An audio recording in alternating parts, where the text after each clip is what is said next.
welcome back to my YouTube channel. Thank you so much guys for tuning in. I'm here to update you of what is going to happen on Isibaya from the 3rd to the 7th of August 2020. On Monday, Dabula makes a shocking request to Ndwenhle. While Melusi continues to draw his weight, Thokozani asks Kapela for a favor.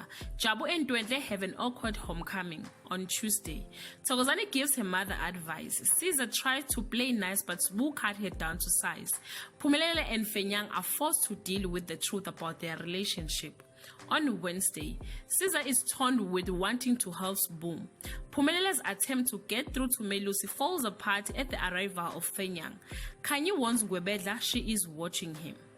On Thursday, Phumelele struggles expressing herself, alienating Fenyang. Melusi has caught Kapela and Thokozani in the act. Fenyang finds himself enjoying his time with the Iris. On Friday, Dabula gives Ndlovu shocking news while Kapela's life is turned upside down when Fezile gets involved and Iris tries to get through to Phumelele. Guys, this is all I have for today. You can leave your comment below and share your thoughts. Till we meet again. Bye guys.